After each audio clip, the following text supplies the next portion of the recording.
दोस्तों, छत्तीसगढ़ के कर्मचारियों के 50% डीआर मुद्दे पर अब राज्य के कर्मचारी नेताओं की तरफ से बयान भी सामने आने शुरू हो चुके हैं। इसी मुद्दे के बारे में हम इस वीडियो के अंदर बात करेंगे। नमस्कार दोस्तों, मैं हूं आपका दोस्त लोकेश साहू और आप देख रहे हैं लोकेश छत्तीसगढ़ का यूट्यूब चैनल। आप सभी साथियों का हमारे चैनल पर बहुत बहुत स्वागत है।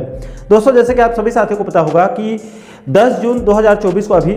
3-4 दिन पहले छत्तीसगढ़ सामान्य प्रशासन विभाग ने राज्य के अखिल भारतीय सेवा के अधिकारियों के लिए केंद्र के समान देय तिथि से यानी 1 जनवरी 2024 से एरिया सहित 50% डीए आदेश जारी कर दिया है, जिसको आपको परसों 13 जून को, क्योंकि ये 13 जून को सर्कुलर हुआ था शाम को, तो इस वीडियो में बाकायदा 13 जून को आपको तथ्यों के माध्यम से विस्तार पूर्वक सभी आदेशों के माध्यम से जो है वो डिटेल से बताया था कि कैसे छत्तीसगढ़ के अंदर एक राज्य में इस समय 3 अलग अलग डीए दिया जा रहा है, जिसमें बिजली कंपनी के कर्मचारियों को 50% और अखिल भारतीय सेवा के अधिकारियों को भी अब 50% डीए उनके लिए भी जो है वो शुरू हो चुका है। लेकिन इधर राज्य के लाखों नियमित कर्मचारियों, जो राज्य सरकार के कर्मचारी हैं, उनके साथ कहीं ना कहीं धोखा हो रहा है। जिनको सबसे ज़्यादा डीए की ज़रूरत है, उनकी सैलरी कम है, उन्हीं को डीए कम दिया जा रहा है और बार बार उनके एरियस राशि को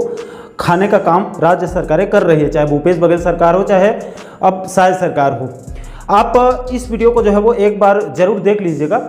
अब दोस्तों, इस वीडियो में बहुत सारे कर्मचारियों और शिक्षक साथियों ने कमेंट किया था कि इस मुद्दे पर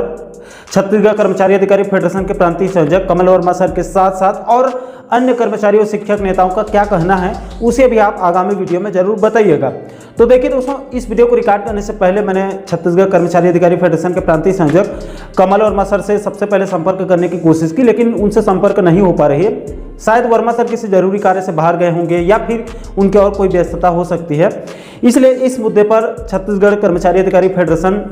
की 50% डीए मुद्दे पर क्या स्टैंड है या फिर आगे की उनकी क्या रणनीति होगी, उसको आप लोगों को आगामी वीडियो में विस्तार पूर्वक बताएंगे। लेकिन दोस्तों, इस मुद्दे पर सर्व शिक्षक संघ के पूर्व प्रदेश अध्यक्ष और शिक्षक नेता विवेक दुबे सर से मेरी आज सुबह फोन के माध्यम से बात हुई और डीए के मुद्दे पर उनसे चर्चा भी हुई है।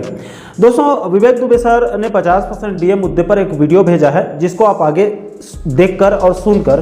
पूरे मैटर को आप लोग अच्छे से समझ सकते हैं। देखिए, पिछले बार जो आदेश निकला था राज्य सरकार के कर्मचारियों के लिए महंगाई भत्ते का, वो 15 तारीख को यानी 15 मार्च को वित्त विभाग द्वारा जारी किया गया था और उस आदेश में जो डीए दे किया गया था वो 1 मार्च 2024 से था, यानी चुनाव के ठीक पहले एक आदेश जारी हुआ और उसमें जो दे तिथि थी, जिस तारीख से महंगाई भत्ता दिया जाएगा 46%, उसकी जो तारीख निर्धारित की गई थी वो तारीख थी 1 मार्च 2024, जबकि केंद्र सरकार के कर्मचारियों को जो महंगाई भत्ता दिया गया वो 1 जुलाई 2023 से दिया गया, यानी सीधे तौर पर 9 महीने हम वहां पिछड़ गए। अब एक और आदेश जारी हुआ जिसमें केंद्र सरकार के कर्मचारियों के समान अब आईएएस अधिकारी जो है प्रदेश के, उनको महंगाई भत्ता दिया गया है 50% और उनके आदेश की विशेषता यह है कि उनको 1 जनवरी 2024 से दिया गया है। साथ ही अंतिम बिंदु में इस बात का भी स्पष्ट उल्लेख है कि एरियस की राशि जो है वो भी दी जाएगी। हमारी सरकार से सिर्फ यही मांग है कि जिस प्रकार घोषणा पत्र में इस बात का स्पष्ट उल्लेख किया गया है कि केंद्र सरकार के समान जो है महंगाई भत्ता दिया जाएगा, उसी समय से दिया जाएगा। जैसे ही केंद्रीय कर्मचारियों को महंगाई भत्ता मिलेगा, वैसे ही राज्य सरकार के कर्मचारियों को भी उसी समय के अनुसार दिया जाएगा। और यह व्यवस्था इसलिए बनाई गई क्योंकि पिछली सरकार में लगातार हमने देखा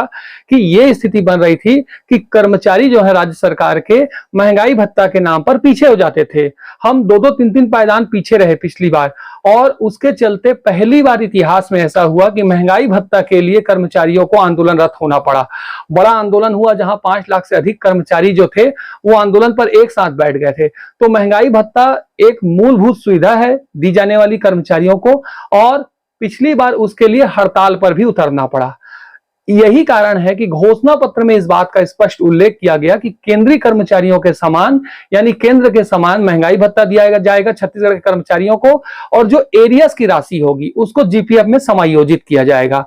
आपके माध्यम से मैं सरकार से पुनः यह मांग करना चाहता हूं। हम अक्सर मिलकर मांग करते ही रहते हैं, लेकिन मीडिया के माध्यम से भी हम यह मांग करना चाहते हैं कि जो बात कही गई थी उसका परिपालन किया जाए। एक तो पिछला जो आदेश जारी हुआ उसमें यह त्रुटि हुई कि जो महंगाई भत्ता दिया गया 46% किया गया, जिसको 4% बढ़ाकर उसकी जो देय तिथि थी वो 1 जुलाई 2023 होनी थी, जिसको 1 मार्च 2024 रखा गया। 9 महीने का हमको वहां नुकसान हुआ है, उसमें संशोधन आदेश जारी होना चाहिए। और साथ ही अब चूंकि 1 जनवरी 2024 से केंद्र सरकार अपने कर्मचारियों को जो है वो 50% महंगाई भत्ता दे रहा है, यानी 4% का और इजाफा हुआ है। तो राज्य सरकार के कर्मचारी, जिसमें छोटे कर्मचारी आते हैं, हमारे में जो राज्य सरकार कर्मचारी हैं उसमें क्लास 4 से लेकर क्लास 1 तक के कर्मचारी हैं, और सबसे ज्यादा जरूरत जो है महंगाई भत्ता की उन्हें ही है, क्योंकि उनकी सैलरी कम होती है। तो अपेक्षाकृत उन्हें ज्यादा परेशानियों का सामना उठाना पड़ता है जब महंगाई भत्ता समय पर नहीं मिलता है। तो आपके माध्यम से मैं सरकार से गुजारिश करना चाहता हूं कि हमारे लिए महंगाई भत्ता की जो है घोषणा की जाए, आदेश जारी किया जाए, और जो एरियर्स राशि है उसको हमारे जीपीएफ खाते में समायोजित किया जाए, जैसा कि घोषणा किया गया था।